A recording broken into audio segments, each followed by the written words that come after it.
a todos, Filipe Faria, autor de fantasia, e o episódio de hoje talvez ajude alguns com a sua fobia a de voar, isto é, porque o meu convidado é controlador aéreo, paralelamente a isso também é escritor, um autor com vários livros publicados, alguns thrillers condizentes com o seu apelido, tal como A Última Ceia, outros um pouco menos católicos, como A Morte do Papa. Falo de Nuno Nepomuceno, o meu convidado de hoje. Nuno, bem-vindo ao Literatura Nacional e obrigado por teres aceitado o convite. Olá, Filipe, muito obrigado. Também olá a todas as pessoas que estiverem a ver o teu canal quando a entrevista for publicada. E obrigado pelo convite. Ora essa. Antes de mais, se me permites, queria fazer uma dedicatória. O vídeo de hoje vou dedicá-lo à Joana Silva, uma leitora que está a passar uns tempos complicados, uma fase conturbada da sua vida, e eu queria só dar-lhe uma forcinha através deste vídeo e esperar que tudo corra bem. Posto isto, agora podemos começar. Nuno, eu vou-te pedir que faças o equivalente à badana de um livro que traz a tua, não necessariamente a tua biografia, mas o percurso, aquilo que te trouxe desde o primeiro dia em que decidiste começar a escrever até o autor que aqui temos hoje. Bem, o primeiro dia que eu comecei a escrever já está bastante distante. Eu tenho atualmente, começando pelo princípio, chamo-me Nuno Nepomuceno, tenho atualmente 42 anos. Comecei a escrever, já não me recordo muito bem, mas possivelmente com uns 25 anos. E publiquei o meu primeiro livro com 34, portanto 9 anos depois. O meu primeiro livro chama-se O Espião Português, foi lançado em 2012. Seguiram-se depois mais 2 volumes pertencentes à mesma trilogia, A Espia do Oriente e a Hora Solene. Em 2016 foi quando comecei a publicar com mais regularidade. Lancei A Cela Adormecida, aos quais seguiram Pecados Santos, A Última Ceia, A Morte do Papa, e agora a partir de janeiro O Cardeal, que é o meu próximo original, e aqui pelo meio ainda há umas aventuras eletrónicas, portanto uma compilação de contos, histórias de bem e do mal. O Esqueceres Catalão, que é um livro eletrónico ilustrado, adaptado de um podcast, feito por mim também. E um outro original que vai sair em simultâneo com o Cardeal, que se chama O Assassino, Crónicas da Vida ou da Morte. E depois também tenho os 2 podcasts, O Esqueceres Catalão e O Assassino, que são 2 séries de ficção. O Assassino está neste momento em curso ainda. Sim, senhor. Ninguém te pode acusar de não seres produtivo. Não, eu tenho produzido bastante desde 2016 para cá, e mesmo durante os 2 anos em que não publiquei nada, 2013 e 2014, eu não estive parado, eu continuei a escrever a trilogia. Na altura, a minha intenção era publicar os 3 livros, depois acabei por publicar os 2 no mesmo ano, portanto em 2015. E desde essa altura comecei a publicar com mais regularidade, entretanto fui ganhando mais leitores, com o qual eu estou a trabalhar atualmente, foi progressivamente ficando mais interessado no meu trabalho. Agora pede mais coisas e portanto eu estou bastante ocupado. Muito bem, isso é que eu gosto de ouvir. Nuno, para não meter palavras na tua boca, vou só ler aqui algo que disseste numa entrevista tua, em que passo a citar o desejo. Nada de comprometedor. Tu disseste que o desejo de escrever um livro deriva essencialmente do meu gosto pela leitura, desde criança, e sentia curiosidade de ter o poder de manipular a história. Fim de citação. Eu achei isto curioso devido ao teu emprego, de controlador aéreo. Esta parte de orientar personagens, de manipular a história, de controlar o rumo da coisa, estou a sobreinterpretar isto, ou achas que poderá haver alguma ligação? Não, eu não sou, mesmo enquanto controlador de tráfego aéreo, eu não sou mandão, digamos assim. Mas essa situação, por acaso, está muito bem escolhida.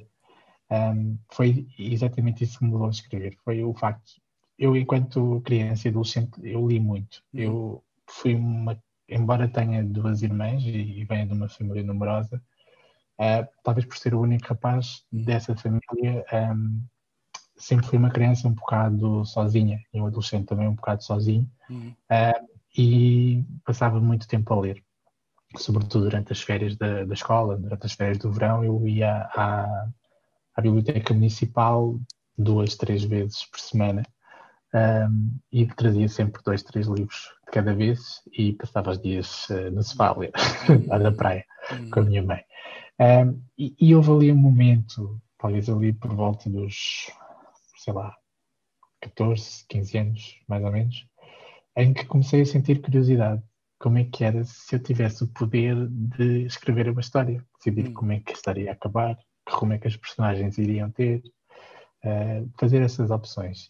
E foi por isso que escrevi o meu primeiro livro. Foi para poder. Não é uma sensação de poder, é uma sensação de criar. E eu, ainda hoje em dia, apesar de já ter vários livros publicados, aquilo que me dá mais prazer no processo de escrever, publicar, divulgar o livro é exatamente este processo, este período de bastidores, o estar ali com o livro e poder tomar as decisões de eu agora vou por aqui, e depois eu tinha pensado que ia fazer isto, e depois de repente há ali aqueles momentos que nós não sabemos explicar muito bem. Tu provavelmente também já passaste por esses momentos em que parece que o livro ganha vida e tu sabes exatamente o que é que queres fazer, o que é que queres fazer, e pode ser algo completamente diferente daquilo que tinhas pensado no início, Certo. mas tu sabes exatamente o que é por ali, e essa é a parte mais, para mim, é a parte mais estimulante de escrever um livro. Isso que dizes até vem realmente a propósito da minha pergunta seguinte, porque tu parece ser cá dos meus, na medida em que és bastante metódico na forma como preparas o livro, toda a metodologia por trás, enfim, o trabalho de fundo que aquilo acarreta, e tu, segundo li, tu quando começas a escrever, sabes como é que começa e ou sabes ou tens uma ideia muito aproximada de como é que vai acabar. Eu também faço isso, mas também tenho uma série de momentos, uma série de pontos-chave ao longo da narrativa que eu que já tenho estabelecidos e pelos quais anseio para chegar às vezes quando estou a escrever. Tu tens algo semelhante ou é mesmo só como dizes, início, fim e tudo o resto, partes Sim. para lanças a aventura? Não, o processo é bastante semelhante. Eu normalmente não começo o livro se não tiver uma ideia geral de como é que o livro está montado, digamos assim. Não sou, eu acho que há escritores assim, mas eu não sou aquele tipo de escritor que faz um plano metódico, quase como se fosse um projeto de arquitetura de como é que o livro vai ser, mesmo em termos de enredo, porque os meus livros, sendo thrillers, têm muito enredo. Certo. Mesmo em termos de enredo, eu não faço um esquema do livro que agora isto acontece, depois acontece aquilo e acontece aquilo. Não, eu tenho uma ideia de como é que as coisas vão acontecer, eu sei exatamente como é que o livro vai acabar. Até ao momento, eu nunca fiz nenhum desvio assim grande no final. Portanto, os livros acabaram todos como eu pensei inicialmente que iriam acabar, mas já fiz vários desvios pelo meio para às vezes chegar aos pontos de passagem e de repente faço ali umas inflexões ou volto atrás. Por exemplo, comparando os livros, A Última Ceia foi um livro onde eu,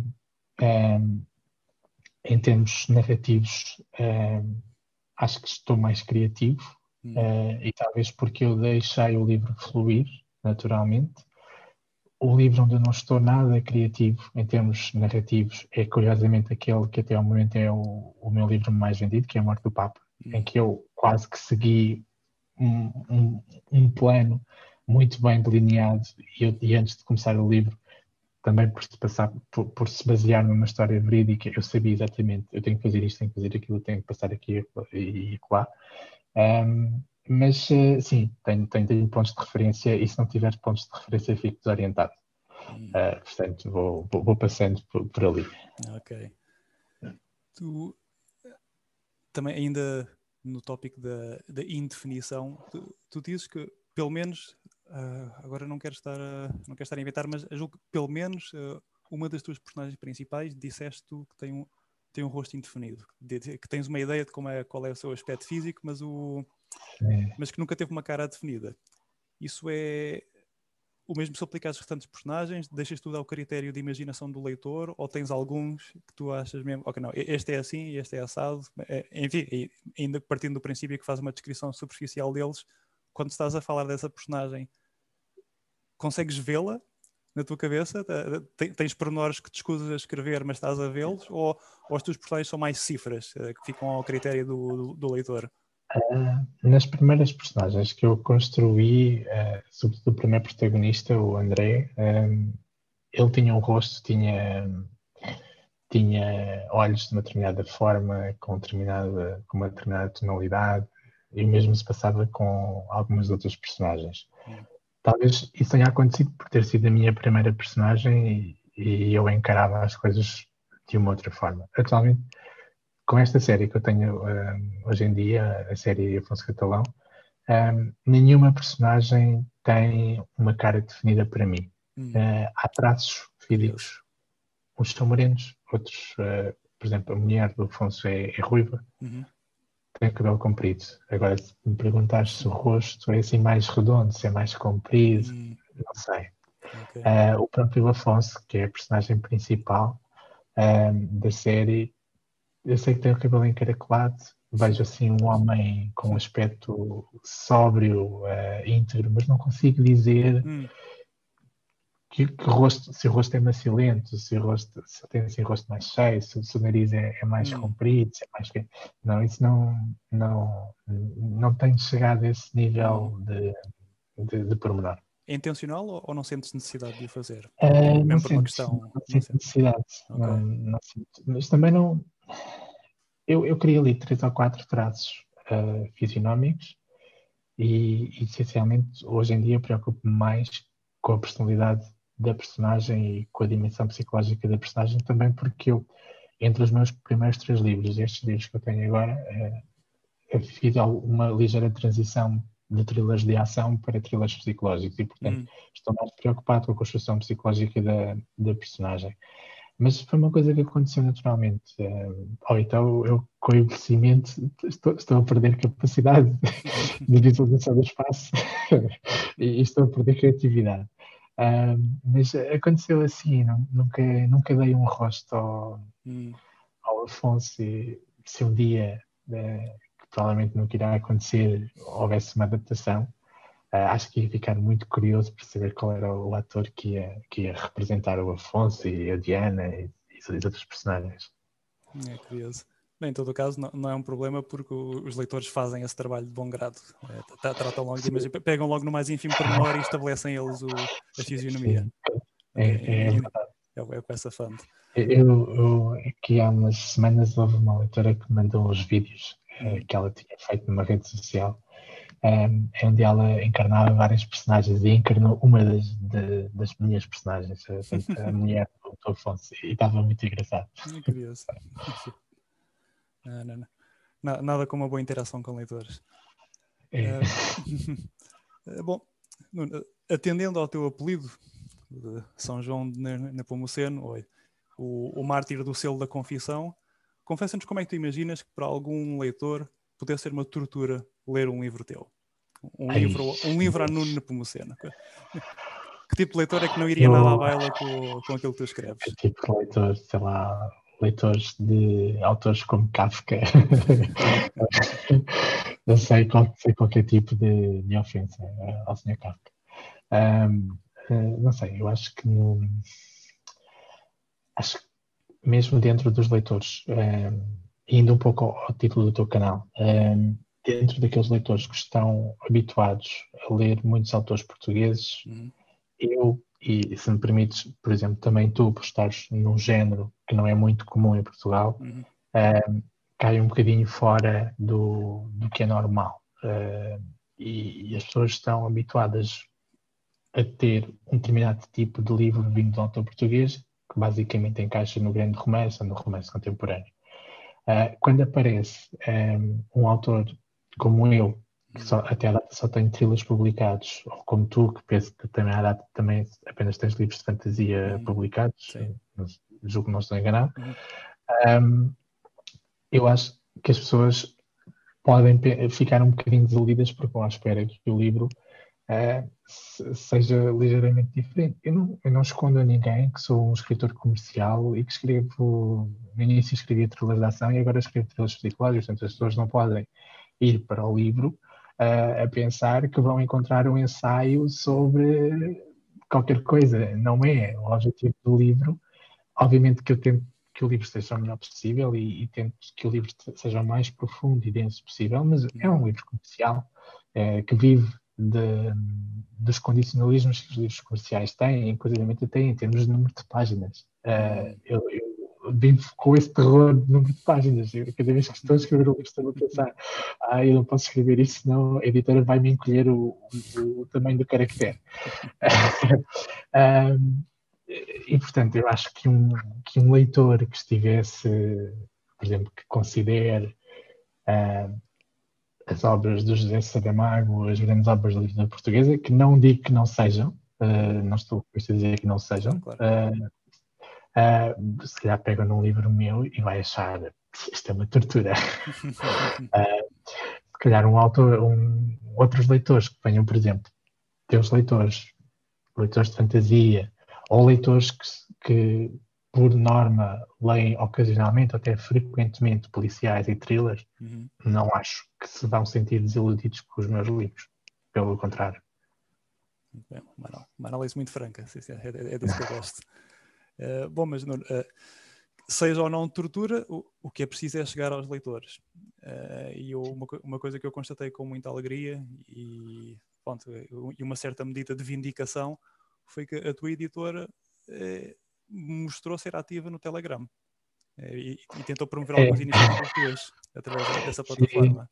Sim, eu já fiz uns vídeos para lá e estou a dever-lhes um vídeo também. Está um bocadinho atrasado. Eu sou um adepto, sou um defensor. Tens um canal lá, não é? Sim, tem lá o canal e acho sinceramente que eu digo às vezes com uma certa medida de hipérbole, mas acho que é o futuro das aplicações de comunicação. Okay. E acho que é realmente... Eu estou no Telegram, mas não interajo com ninguém através do Telegram. Tenho a aplicação até por causa da editora. Sim. Mas às vezes já recebi lá umas mensagens de pessoas que trabalham na editora, mas foi no início, eles agora profanam-me e pronto. Coloquem o assim. Sim.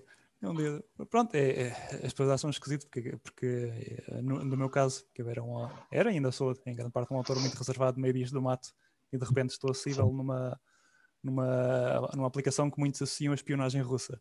Mas eu achei isso de qualquer forma muito curioso. Mas o que eu queria, no meio disto tudo, o que eu queria perguntar é: para ti foi simplesmente mais uma iniciativa? Sabias sequer do Telegram? Achas que é algo que realmente poderá revelar-se uma alternativa viável? Ou é apenas mais um? Eu, sendo muito sincero, eu nunca explorei o Telegram. E conheço o Telegram porque a editora me o apresentou. Eu não conhecia a aplicação. Na altura disseram, é parecido com o WhatsApp. E eu, na altura, também nem sequer o WhatsApp tinha instalado no telefone. Aliás, eu acho que as pessoas têm um bocadinho uma noção que não corresponde bem à realidade daquilo que eu sou. As pessoas, eu acho que tenho um público que ainda depende muito da promoção que eu faço aos livros online, nas redes sociais. Estou a falar daquelas que eu julgo que sejam as que têm mais expressão em Portugal, como o Facebook e o Instagram. Mas na realidade eu tenho conta nessas redes sociais apenas por causa dos livros. Eu não tinha uma única conta numa rede social antes de novembro de 2012, que foi a data em que eu publiquei o Espião Português, e as contas foram abertas na véspera do livro, mas na altura achei que queria precisar e, sendo muito sincero, tenho beneficiado disso. O Telegram em si, eu conheço algumas das funcionalidades, já fiz conteúdos para lá, a editora já me pediu alguns vídeos, agora devemos deixar lá outro vídeo. Eu tenho boa impressão da aplicação, acho que funciona assim mais como uma espécie de cantinho. O que a cultura editora faz, por aquilo que eu compreendo da utilização que estão a dar ao Telegram, é formar uma espécie de clube de leitura, que penso também será semelhante à utilização que tu fazes do teu Telegram, é uma espécie de comunidade que tu tens com os teus leitores, não é? E eu penso que para isso, sim, acho que é uma aplicação muito útil, e eu, pelo menos, para as notificações que recebo no meu telemóvel, tenho cada vez mais pessoas a aderir. De vez em quando lá recebo uma notificação que o contacto X aderiu ao Telegram. Portanto, Uhum. acho que está a ganhar popularidade. Ótimo, ótimo. Enfim, acho que já podemos parar de fazer publicidade da aplicação, mas sim, em boa verdade eu fico contente por saber que começa a haver uma certa penetração no mercado, até porque vai de encontrar o meu interesse, porque é sobretudo através daí que eu tenciono promover-me. Mas isto não, adiante. Adiante, mas ainda neste, não afastando muito do tópico, tu realmente tens uma relação de uma certa proximidade com os teus leitores, fomentas fomentas um espírito de comunidade e tem gente que te acompanha desde o início também. Sim. Achei curioso uma afirmação tua em que tu disseste que tinhas de publicar um livro por ano para não perder o interesse. Sentes realmente esse tipo de urgência ou que os teus leitores tiram... Enfim, não diga abandonar, mas que criando esse certo distanciamento com a falta de publicação de um livro, que estarás a perder algo? Ou é algo realmente, pronto, como gostas tanto de escrever, até faz de bom grado? É difícil dizer. Eu, por acaso, ando a pensar em tirar assim uma pausa prolongada, não para já, mas talvez daqui a mais, portanto, excluindo destas contas o Cardeal, talvez daqui a mais um livro, portanto, após o 6º livro da série. E estou a pensar em fazer um hiato grande, uma coisa no mínimo 2 anos. Okay. Mas é uma pergunta complicada, é uma pergunta que tem uma resposta complicada. Eu acho que de facto, se nós tivermos uma cadência certa, impusermos um ritmo de publicação regular, se torna mais fácil divulgar os livros, promover a carreira, fazer a carreira crescer, claro. Porque as pessoas habituam-se. No meu caso, habituaram-se a que agora em janeiro todos os anos saia um livro novo. Porque quando eu mudei para a Cultura Editora, o livro foi posicionado em janeiro e a partir daí nós acertámos as coisas daquela forma e eu acabei sempre por entregar o livro, nunca consegui entregar o livro a tempo do livro sair no Natal, entreguei sempre o livro ali por volta do mês de outubro, portanto já é demasiado tarde. E depois o livro acaba por ser encaixado logo no topo do planeamento do mês seguinte, que cai sempre em janeiro. E agora, entretanto, já é tradição que o livro saia em janeiro. Okay. E isso ajuda. Eu não acho, neste momento, que se eu estiver um ano sem publicar ou 2 anos sem publicar, eu vá perder assim tantos leitores. E se calhar até poderá ser benéfico para os leitores que vão sentir alguma espécie de saudades dos meus livros. Isto sobretudo porque eu tenho sobrecarregado muito os leitores com eu não queria chamar produtos, mas com muito conteúdo. Se pensarmos em 2020, em janeiro lancei A Morte do Papa, que também lancei o e-book da Coletânea dos Contos, As Histórias do Bem e do Mal. Sensivelmente em abril já estava a lançar o meu primeiro podcast, que é gratuito, mas pronto, é mais uma coisa minha, Claro. ao qual eu vou bombardear o leitor, se me permitem a expressão. Em maio já estava a lançar a reedição da Sala Adormecida. Isso, na altura, nós tentámos puxar muito pela aquela reedição, porque foi algo no qual eu investi imenso tempo, porque eu reescrevi o livro todo e quis mudar mesmo alguns capítulos e criar capítulos novos. Entretanto, comecei a dedicar-me mais a fundo ao original. Estamos em dezembro e eu já apresentei um novo podcast, tenho o livro preparado para sair, o livro chegou hoje à editora, portanto está feito, está revisto, está todo montado. E pensando bem, são 4 acontecimentos, 2 maiores que os restantes, porque os originais têm sempre um peso muito forte, mas poderei estar aqui um pouco no exagero e quase que a massacrar as pessoas com tanto conteúdo, ou com um catálogo tão grande, digamos assim. É uma situação que pode originar as duas reações. Tanto pode afastar as pessoas, sobretudo porque se nós começarmos a publicar muitos livros, as pessoas podem começar a optar. Agora compro este e agora em janeiro sai o do Nuno e sai, por exemplo, do Filipe Faria. Então vou comprar do Filipe Faria porque já há imenso tempo que não compro nada do Filipe Faria e em janeiro só tenho orçamento para comprar um livro, não tenho orçamento para comprar 2. porque há muitas pessoas que Sim, sim. infelizmente Tem têm a que contar o essa. dinheiro para poder comprar um livro. Hum. Ah, e corre esse risco. O que eu penso é, enquanto eu conseguir, eu quero pelo menos escrever mais outro original. Depois, a partir desse sexto original de série catalão, que será o nono em papel, Hum. irei ponderar eventualmente uma pausa e logo se vê o que é que acontece. Se vou cair completamente no esquecimento ou se vou reaparecer ainda melhor e revigorado. Em todo caso, daquilo que vejo, não tens motivos para preocupar, que as pessoas realmente não se têm queixado e parecem gostar, os teus É, leitores, sem sim, dúvida. sim, acho que sim. Acho que sim. E a série Tanto. tem crescido bastante no último ano. Sim, isso é Desculpa, ótimo. interrompi. Não, força. A série tem crescido bastante desde que todo o catálogo da série Afonso Catalão passou para a Cultura Editora. Eu, na altura, era editor entre o primeiro e o segundo livro da série, e a Cultura Editora só tinha, a partir do segundo, portanto, o Bocado Santos, o Último Seio e o Marco Papa. E com a reedição que fizemos em 2016, desculpa, em 2020, agora em maio, da Sala Adormecida, todo o catálogo passou a estar disponível e a estar corretamente distribuído e visível em todo lado. E a série tem crescido imenso depois disso.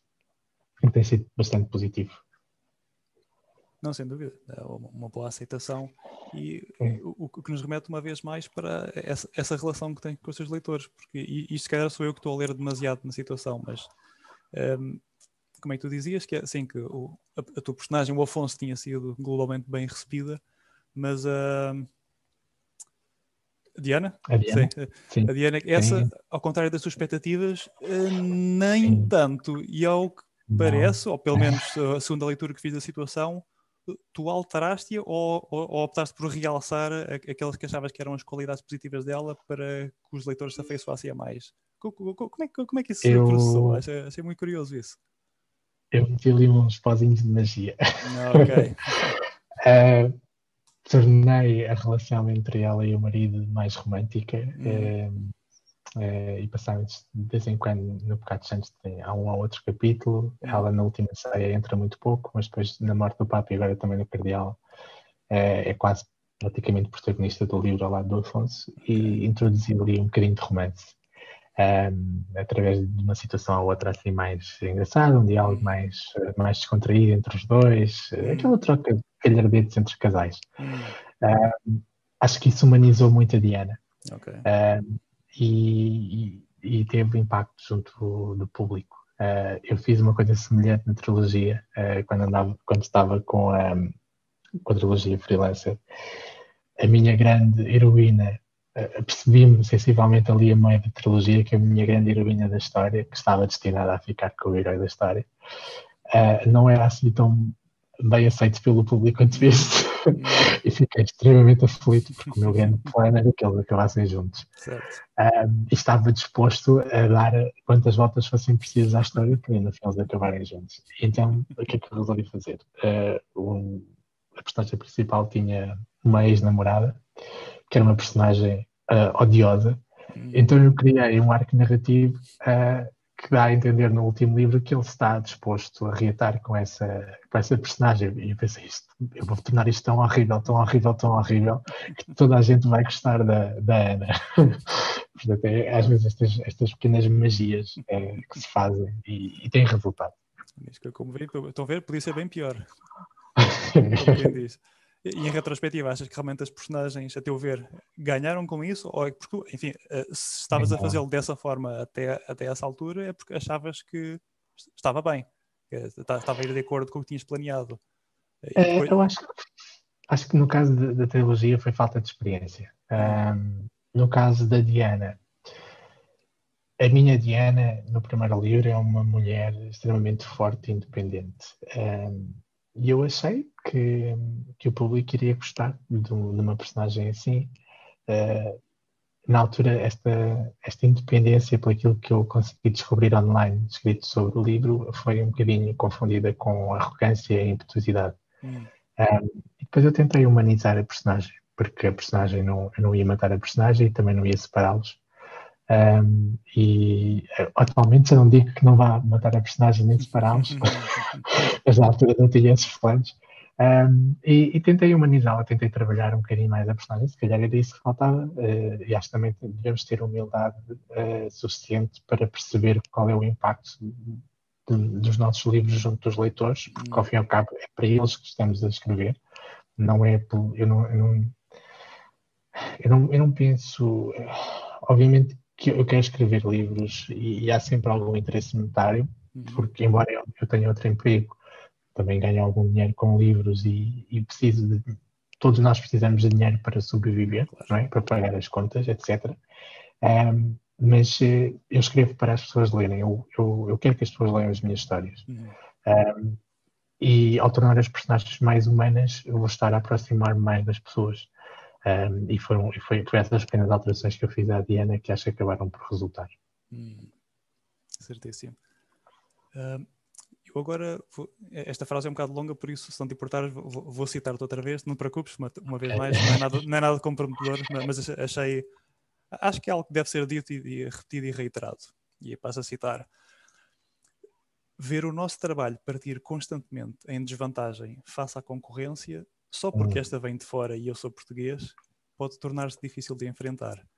Entre um thriller meu e o de um autor estrangeiro, a maioria dos leitores irá preferir comprar o segundo, apesar de muitas vezes nem sequer ter alguma vez ouvido falar no escritor. Nós achamos sempre que o que fazemos é de qualidade inferior. Fim de citação. E como se isso não bastasse, muitas vezes somos acusados de plágio. Já eu fui, tanto quanto sei, já tu foste, e mesmo quando não é plágio, como foi o caso de um outro convidado meu mais recente, equipara-se aquilo que ele faz ao de outro autor estrangeiro. Dizem que é uma cópia que é o não sei quantos português, Sim, exatamente. Isso, achas que é algo cultural? Achas que é uma servilidade cultural de onde é que isso irá?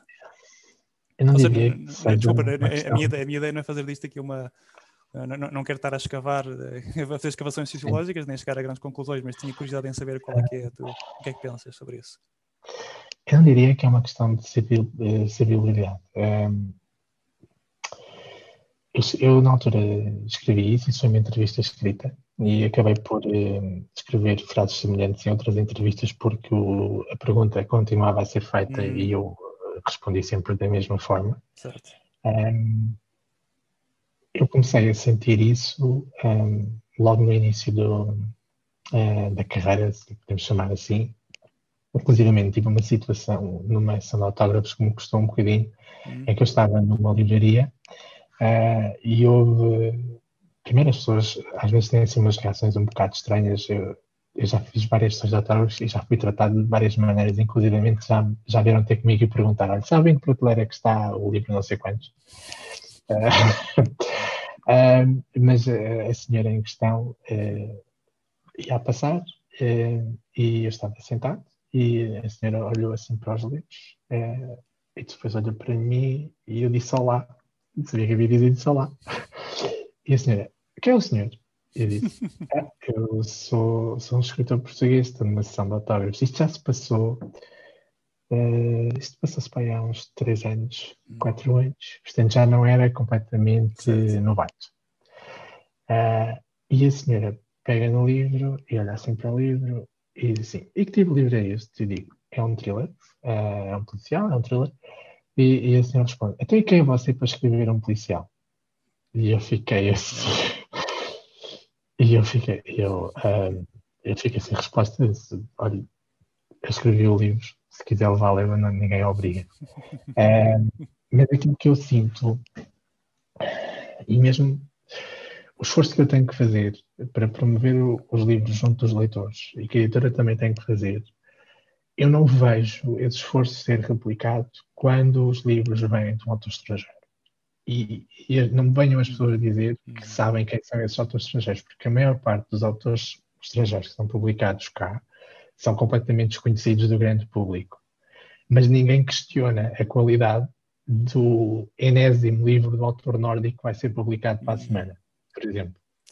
No entanto, sempre que aparece um escritor português novo, que as pessoas não conhecem ou nunca ouviram falar, toda a gente vai questionar a qualidade. A primeira questão que vão colocar é: será que ele sabe ou não escrever?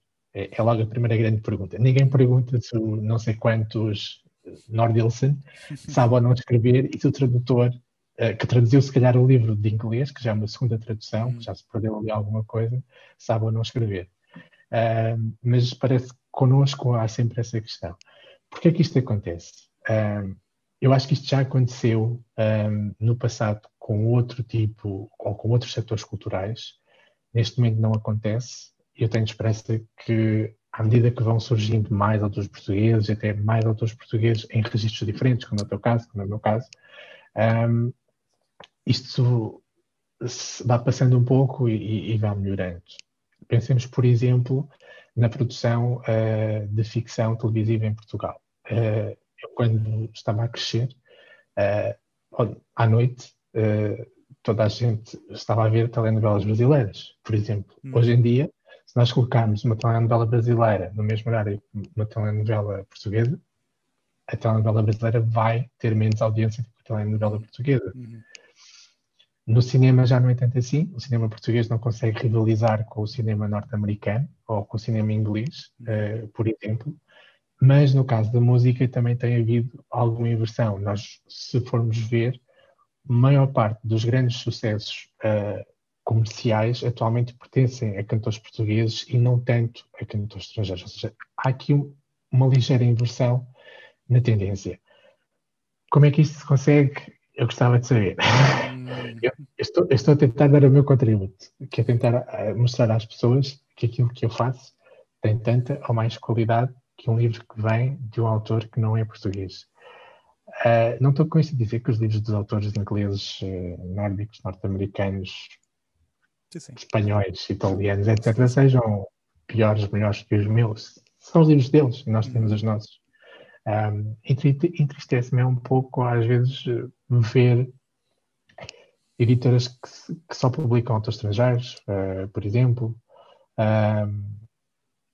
Eu acho que nós temos qualidade em muita coisa, incluindo na literatura, e merecíamos mais oportunidades, quer das editoras, quer do próprio público. Mais ainda, diria no caso da literatura, ao contrário do cinema e de outras indústrias, estamos a lutar em pé de igualdade. Não há orçamentos, não há, não há outras condicionantes. É por imaginação e o talento individual dos autores, obviamente. Mas sim, e as editoras.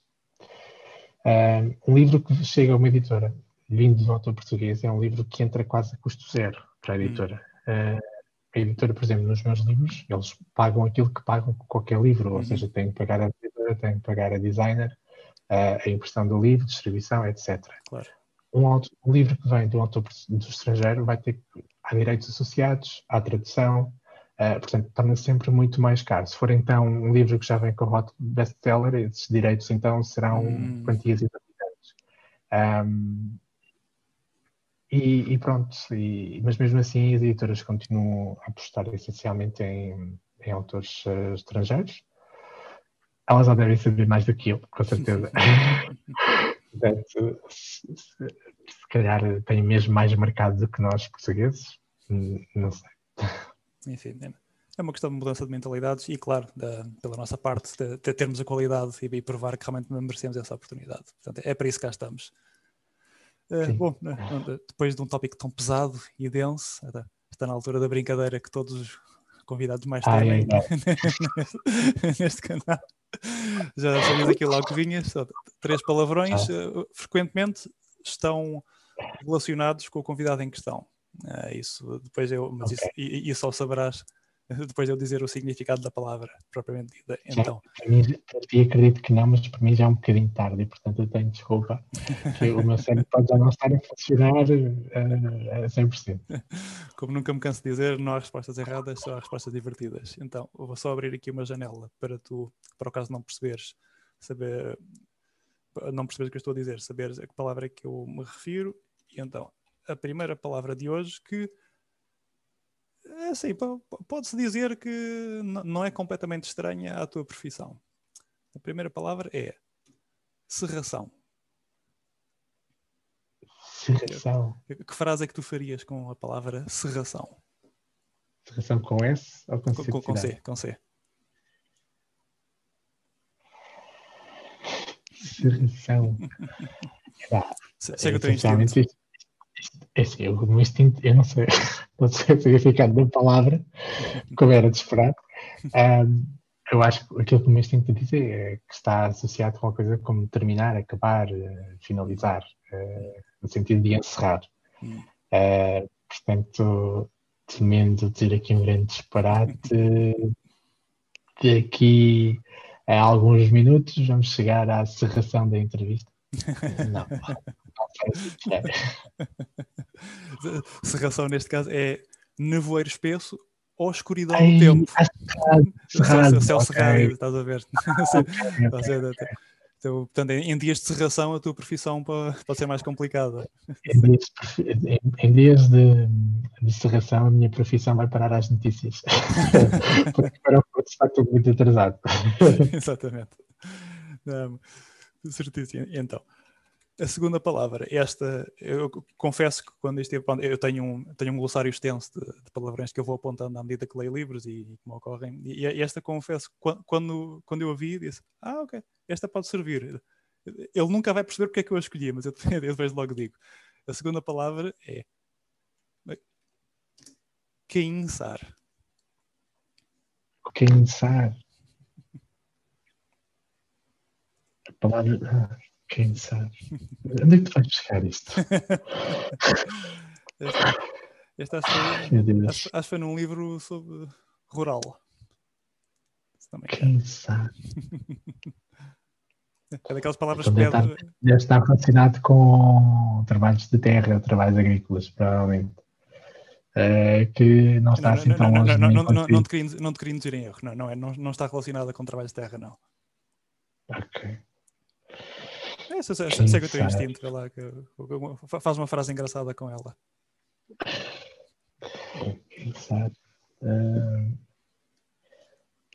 Quinçar, o que será esta palavra? É um verbo.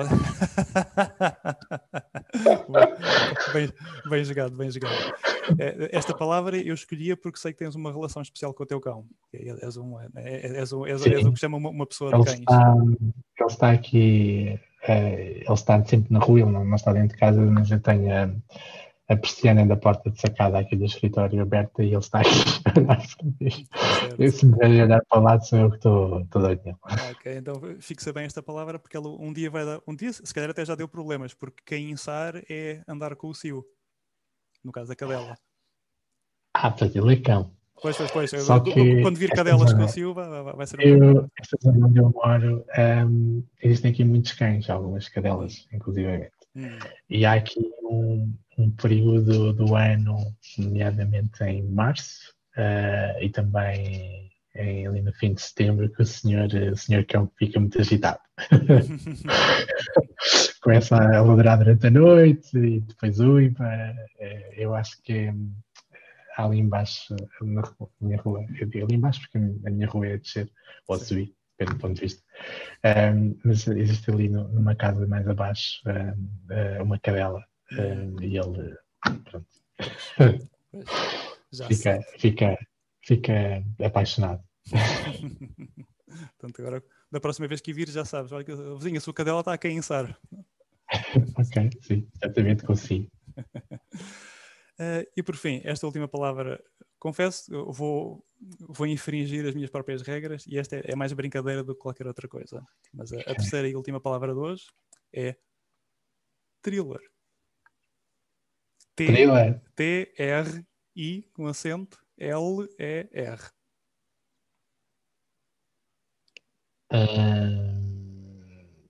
Pronto. Em termos de fonéticos, um thriller. Olha, por acaso é uma boa pergunta. O que é um thriller? O thriller é uma história de suspense, em termos fonéticos, mas não sei se estamos a falar da mesma coisa. É rigorosamente isso. Neste caso, é mesmo thriller. Eu escolhi esta palavra hoje porque, francamente, dá-me jeito. Eu sou tradutor e há vários trabalhos que eu faço que têm limite de caracteres. E thriller é uma palavra que já consta dos dicionários, para conste, mas as pessoas ainda não a adaptaram nem a nível oral, nem a nível escrito, porque lhes faz Então, confusão. Faz confusão, mas da mesma... nós nas contracapas do livro, dos livros, estamos a pôr sempre o Pois, estrangeirismo, em itálico, portanto, é itálico. exato. Mas Sim, a palavra já existe, da mesma forma que nós não dizemos, não escrevemos chantilly, mas chantilly, não dizemos, sim. não dizemos alfaiate, mas alfaiate, não dizemos futebol, mas futebol. Thriller também já existe e dá-me jeito. Já foi incorporado. Tem menos caracteres, portanto queria aproveitar para... Enfim, era mais para marcar posição do que qualquer outra coisa. Portanto, perdoa uma brincadeira. Okay. Não. Se tiveres interesse também, podes ir à tua editora, podem poupar pelo menos uma ou duas letras na próxima contracapa. Às vezes dá jeito. Pois, a formatação e tudo mais. Sim. E pronto, Nuno, olha, foi uma conversa muito agradável e interessante. Espero que o sentimento seja mútuo. Obrigado. Sim, eu vou deixar as ligações todas na descrição do vídeo, mas para que fique também registado a nível oral, onde é que as pessoas podem melhor acompanhar a vida, ou neste caso o percurso artístico de Nuno Nepomuceno, os livros e o podcast e que mais? É assim, a minha plataforma principal é o meu site. Isso será sempre o meu site. Nunonepomuceno.com. É aí onde está tudo primeiro. Eu tenho alguns desgostos com o meu site, nomeadamente às vezes ponho lá informação antecipada porque em termos de gestão de tempo me dá mais jeito assim. Inclusivamente às vezes as capas dos livros chegam a aparecer no meu site com 2, 3, 4, 5 dias de antecedência relativamente à divulgação das redes sociais, e depois quando a capa aparece numa rede social toda a gente reage com uma grande surpresa e eu penso, isto está no site há 5 dias, qual é a surpresa? Está lá tudo. É ingrato. Mas pronto, a plataforma principal é sempre nunonepomuceno.com. Dentro dessa plataforma, depois as pessoas vão encontrar links para outras plataformas. Em termos de redes sociais, não é propriamente o meu mundo predileto, mas estou presente. Estou presente no Facebook, no Twitter, no Instagram e no Goodreads. E depois tenho plataformas mais pequenas que estão associados a outros conteúdos. Tenho as duas plataformas dos podcasts, o sucesscatalão.com, o assassino.com, e também o amortedopapa.com, que foi um microsite que nós desenvolvemos para a Morte do Papa, e estamos a fazer neste momento também um microsite para o Cardeal, se bem que o conceito vai ser um bocadinho diferente, porque o Cardeal está ligado ao podcast do Assassino e, portanto, nós queremos um microsite que dê para as duas coisas. Então vamos ter assim um conceito um bocadinho mais híbrido, mas também vai estar disponível o cardeal.com. Não tenho Telegram ainda, mas uso o Telegram da editora. Lá chegarás. É isso. Fica então registado. Uma vez mais, Nuno, obrigado por este bocado. Obrigado. Obrigado a quem tenha Muito visto. Obrigado por convite. Ora, foi um prazer.